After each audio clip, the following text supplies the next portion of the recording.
En el contexto de Encuentros del Mercurio, estamos junto al psiquiatra Ricardo Caponi para hablar de lo que va a ser un lanzamiento de su nuevo libro, justamente en esta instancia en Encuentros el Mercurio. ¿Cómo está, Ricardo? Bien, Bárbara, buenos días. Bienvenido. Gracias. Bueno, en esta instancia, que aprovechamos de contarle que ha tenido tanto éxito que ya está totalmente agotada, hemos tenido que abrir una nueva fecha. Sí, En vez del 23, bueno, la primera va a ser el 23 de mayo y la nueva fecha va a ser el 30, así que los dejamos invitados próximamente, se van a abrir los cupos y los puede ver en encuentroselmercurio.cl aquí en el Mercurio. ¿Qué van a tratar en esta oportunidad? bueno, el tema de la felicidad. ¿Mm? El libro tiene una posición que es original en el sentido de que el concepto de felicidad hoy día en la sociedad es como el concepto de amor, líquido. Siguiendo el mismo modelo de Bauman, la felicidad líquida es una felicidad transitoria, es una felicidad que no se aprende, que se escapa de las manos, que no es consistente, que no ayuda a la construcción de una identidad, ni tampoco de una mente más sana. En cambio, la felicidad, de un punto de vista más consistente, es una felicidad perdurable, y yo quiero demostrar que esta felicidad depende no de un voluntarismo improvisador, de que, a ver, yo me voy a proponer mirar la mitad del vaso medio lleno o voy a mirar las cosas en un sentido positivo como si eso bastara. El sentimiento de la felicidad es bastante complejo y se construye. Por lo tanto, las decisiones que vamos tomando y cómo vamos percibiendo la realidad es fundamental en el tema de la felicidad. Y en ese sentido, creo que una de las cosas más originales del texto es la importancia de la elaboración de las emociones negativas. Entonces, más que negar los momentos displacenteros y sobreponerle momentos de exaltación o alegría, el llamado que hago es a la elaboración de las emociones negativas, que son 6: la culpa, la tristeza, la rabia, la angustia, el aburrimiento y la repugnancia. ¿Cómo uno puede detectar qué es una felicidad o cómo vivimos una felicidad líquida respecto a una que sea más perdurable? La felicidad líquida es ¿Uno reflexiona al respecto o simplemente vamos hacia adelante? No, vamos hacia adelante nomás. De hecho, lo que se mide en felicidad, y que es otro punto que yo trato de aclarar en el texto, es fundamentalmente satisfacción con la vida, que es una impresión subjetiva de cuán feliz estoy, pero eso está expuesto a muchas distorsiones.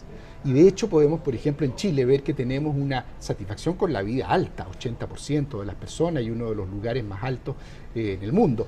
Sin embargo, el nivel de malestar que hay en la población, el nivel de patologías depresivas, ansiosas, es alto. ¿Cómo se puede explicar eso? Eso se explica porque hay otra medición de la felicidad, que es una medición más en el día a día de cómo está funcionando el sujeto respecto de sus emociones. Y en ese sentido, en otros estudios de años anteriores, recuerdo el del 2012, Chile puntúa más bajo. Y dentro de los países, uno de los lugares más bajos. O sea, uno puede tener un estado de sensación de satisfacción con la vida y sin embargo un bienestar emocional bajo.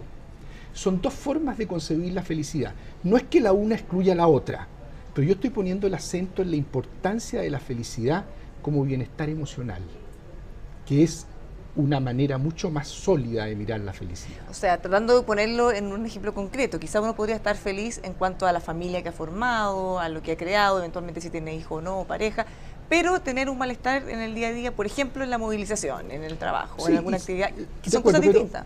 pero para hacerlo más claro todavía, en la misma actividad, uno puede tener mucha satisfacción con la vida criando un hijo, pero mientras cría el hijo, tener un bajo bienestar emocional, porque la mamá tiene que trasnochar, porque tiene que... Exactamente. Entonces, yo creo que eso nos debe pasar a casi todos. Exactamente. Entonces, lo importante es cómo podemos, sin descalificar la importancia del bienestar, de la satisfacción con la vida, en el sentido de que uno le pregunta a la mamá y dice, ah, no, mi vida está llena de sentido, no podemos ni descalificar eso, pero tampoco dejar de lado el bienestar emocional en que la mujer lo pasa mal.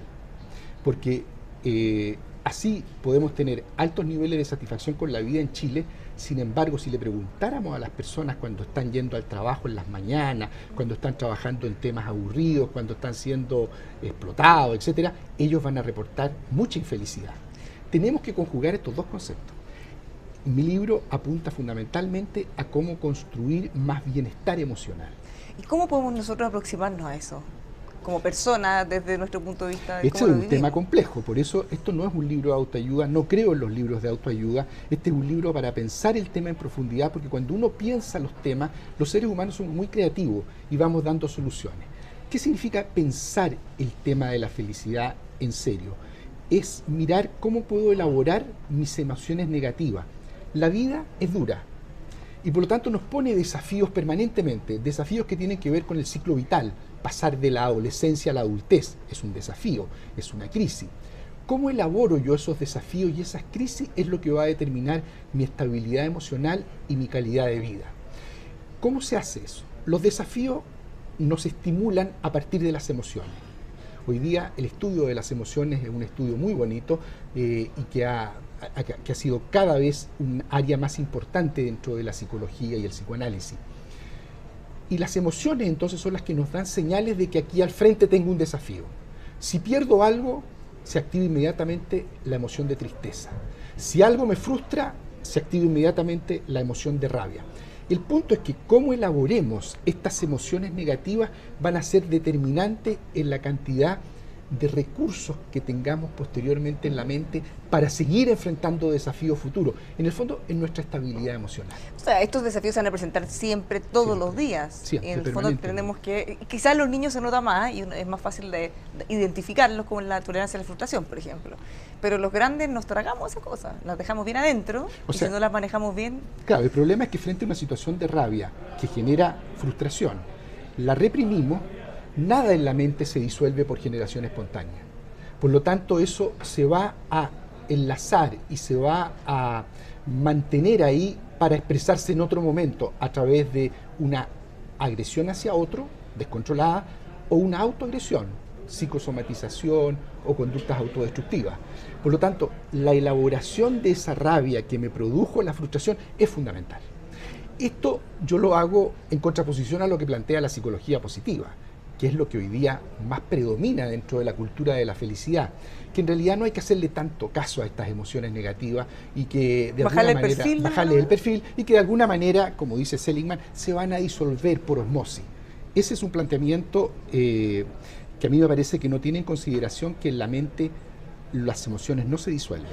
Pero esto podría ser un similar a tener mucha pena y no expresarla, no llorar, por ejemplo, que en alguna parte queda reprimida. Es lo mismo, es exactamente lo mismo. Una persona que tiene una pérdida de algo significativo, un ser querido, una situación de recursos, lo que sea, si no hace la elaboración, si no hace el proceso de penar a aquel que se fue, es alguien que no va a quedar muy preparado para un duelo futuro, pero además no va a haber hecho ese penar que es lo que permite que esa persona se meta dentro de uno y la acompañe por el resto de la vida. Claro, no se cierra bien el capítulo. Exactamente. Y eso entonces, esas emociones no elaboradas son las que después nos van pasando la cuenta, porque frente al futuro, por ejemplo, podemos quedar con una aprensión muy grande frente a las pérdidas y eso aumentar los niveles de angustia y descontrol. Entonces, en su libro Felicidad Sólida, más que consejos o, como dice un manual de autoayuda, es ayudarnos a identificar esto, a visibilizarlo. Exactamente. Y que cada uno desarrolle sus propias herramientas para poder abordarla. Exacto. Y esto tiene mucha utilidad especialmente para los padres, porque hoy día uno de los objetivos principales es educar a nuestros hijos no solo en un oficio para que puedan ganarse la vida, eso cada vez está siendo algo más posible, sino que los podamos educar para que sean felices, para que tengan una vida con bienestar emocional, estabilidad emocional, tranquilidad y satisfacción con la vida. Entonces es muy importante tener una perspectiva de hacia dónde voy a enfocar esto. Yo trabajo con colegios y han tenido mucho entusiasmo de poder mostrar estos temas con sus padres. De hecho, tengo una cantidad de charlas comprometidas en los colegios a raíz de este tema enorme. Bueno, y en este caso estamos hablando de un encuentro del Mercurio que se va a desarrollar el próximo jueves 23, pero también como está totalmente full, lleno, tuvieron que agregar una nueva fecha el 30 de mayo, que pronto van a poder inscribirse en encuentroselmercurio.cl. ¿Cómo se explican estas tasas tan altas de depresión en nuestro país? Tenemos hartos problemas de salud mental. ¿Podríamos de alguna manera desde esta perspectiva aproximarnos y irlo mejorando? Evidente. De hecho, uno de los capítulos finales del texto tiene que ver con políticas públicas. Y las políticas públicas desde el punto de vista de la felicidad apuntan que la felicidad se correlaciona no con mayores recursos materiales. La felicidad se correlaciona con mayor capacidad para poder tener relaciones afectivas estables, relaciones con los demás y buenas relaciones en el trabajo. Como dijo Freud, lo importante en la felicidad es amar y trabajar.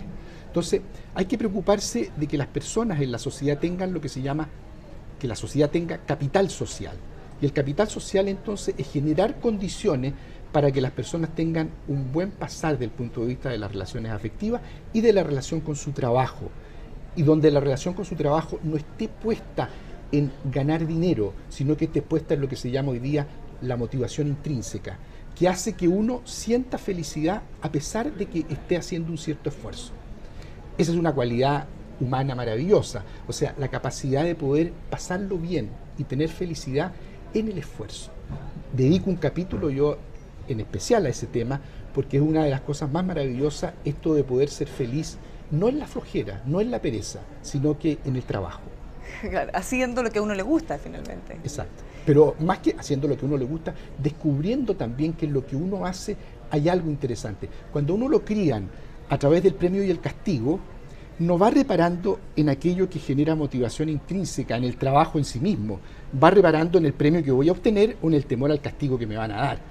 Este tema de la motivación intrínseca es un tema hoy día fundamental en las empresas para que sus trabajadores adquieran esta motivación al trabajo y no estén permanentemente buscando expectativas de otro orden, o por temor, o por dinero, o por lo que sea, y que nos puede cambiar mucho el perfil de la sociedad del siglo XXI.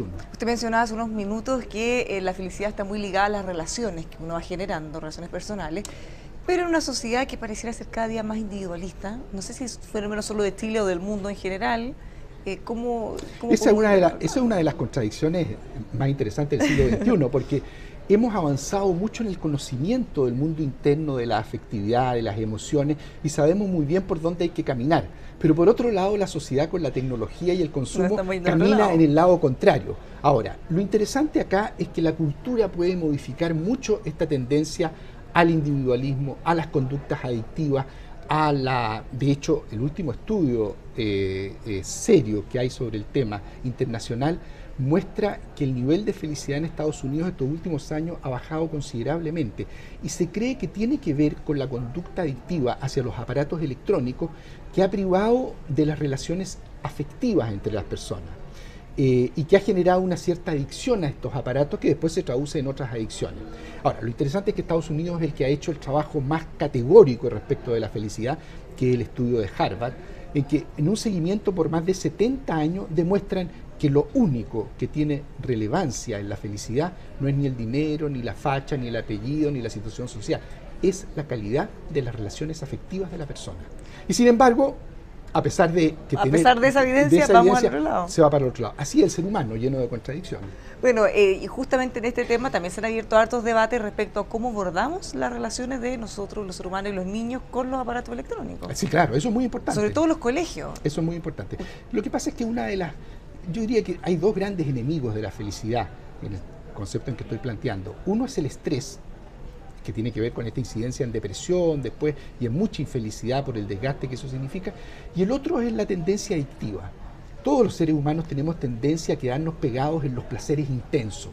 Entonces, el punto es cómo manejamos los placeres de tal manera de que podamos disfrutar de la vida, pero sin crear adicción.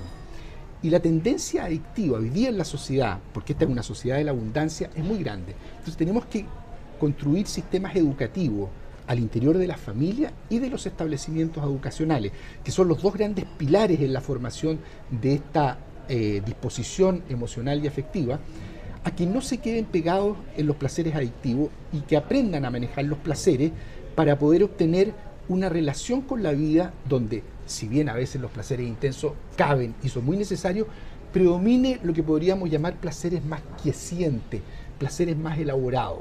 Claro. Dedico un capítulo a ese tema. Más allá de la felicidad líquida que nos puede dar en la otra actividad. Exactamente. Claro. Los dejamos invitados en este encuentro que van a hablar Felicidad Sólida, se llama su libro. ¿Qué pueden esperar los asistentes en esta actividad?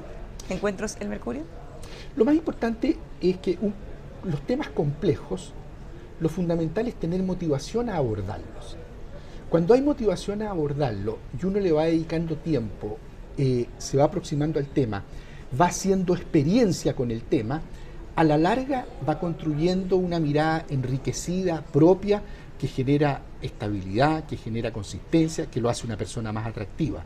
Por lo tanto, no es que en una reunión o en una charla se vayan a obtener grandes conclusiones que a mí me van a permitir resolver el tema de mi felicidad en la vida. No, Más bien lo que yo quiero hacer es motivar a que este es un camino que hay que hacerlo a través de la vida, que hay que meterse en él y que hay que pensarlo seriamente. Y para eso van a tener un apoyo importante en el libro. Muchas gracias por habernos acompañado en EMUL TV. No, gracias a ti, Bárbara. Los dejamos invitadísimos a esta actividad de Encuentros El Mercurio. Toda la información de la nueva fecha la pueden encontrar en encuentroselmercurio.cl. Lo dejamos invitado a que siga revisando todos nuestros contenidos en emol.com.